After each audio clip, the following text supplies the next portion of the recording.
Aditya Birla capital की तरफ से एक इम्पॉर्टेंट अपडेट सामने आया है। कंपनी ने गोल्ड लोन्स के अंदर बिजनेस एंट्री का ऐलान किया है और ये कंपनी ने एक्सचेंजेस को 20 अगस्त को इन्फॉर्म किया है एक्सचेंज फाइलिंग के थ्रू। अब हम पूरी डिटेल्स को समझते हैं। तो सबसे पहला इनका ये न्यू बिजनेस सेगमेंट होगा, राइट। गोल्ड लोन्स के अंदर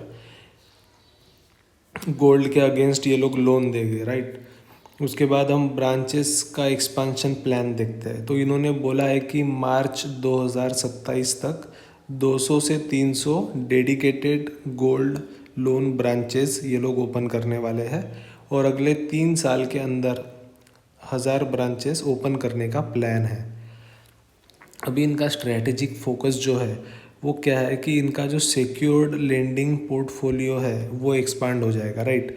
अगर हम गोल्ड के अगेंस्ट लोन देते हैं किसी को तो गोल्ड कंपनी के पास गिरवी होता है और उसके हिसाब से हमें लोन मिलता है। तो ये एक सिक्योर्ड लोन हो गया, क्योंकि अगर कोई कस्टमर डिफ़ॉल्ट करता है तो बैंक के पास या कंपनी के पास ऑलरेडी उनका गोल्ड रखा हुआ होता है, तो एक सिक्योर्ड लोन माना जाता है। उसके बाद हम देखते हैं कस्टमर वैल्यू। तो कस्टमर वैल्यू में क्या है कि कस्टमर को एक ट्रांसपेरेंट प्राइसिंग मिलेंगी, राइट। ट्रांसपेरेंट प्राइसिंग और जो करंट प्राइस है उसके हिसाब से कंपनी देने का ट्राई करेगी और ये सब होगा ओमनी चैनल।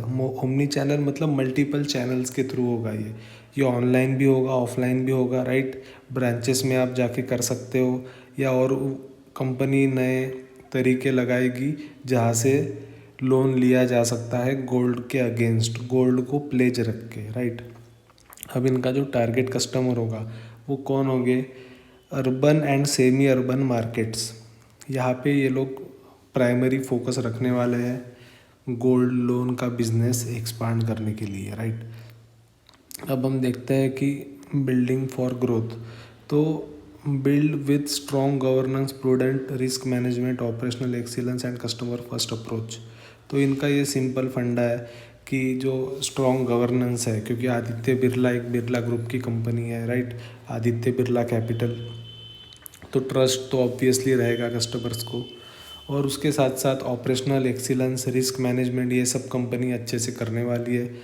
उसके बाद हम देखते हैं कि कंपनी की मैनेजमेंट बोल रही है कि उन्होंने गोल्ड लोन के अंदर एंट्री इसीलिए ली क्योंकि उन्हें खुद का जो सिक्योर्ड लेंडिंग पोर्टफोलियो था उसको मजबूत करना था, स्ट्रॉन्ग करना था, राइट। तो कंपनी बोल रही है कि gold loan are witnessing strong structural growth in India and our entry into this segment is a natural extension of our secured lending strategy। इसका मतलब क्या होता है?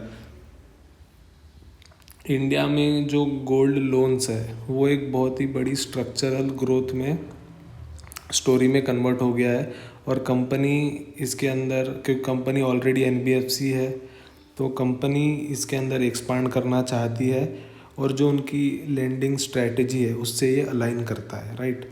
अभी जो Q1 FY27 का हम नंबर्स देखते हैं तो कंपनी ने यहाँ पे बताया है कि उनका एसेट अंडर मैनेजमेंट 1,67,456 करोड़ था, राइट। और जो ईयर ऑन ईयर ग्रोथ है उसके अंदर 28% की ग्रोथ है AUM में, राइट। तो ये कंपनी के मेट्रिक्स थे Q1 FY27 में। अभी कंपनी ने ऐलान किया है कि वो गोल्ड लोन बिजनेस के अंदर एंटर करना चाहते हैं और अगले मार्च 2027 तक 200 से 300 ब्रांच ये लोग ओपन करने वाले हैं और अगले 3 साल में 1000 से ज़्यादा। तो ये एक बहुत बड़ा एक्सपांशन है और जो डिमांड है कंट्री के अंदर गोल्ड लोन के लिए उसको ये केटर करने के लिए कंपनी ने ये कदम उठाया है।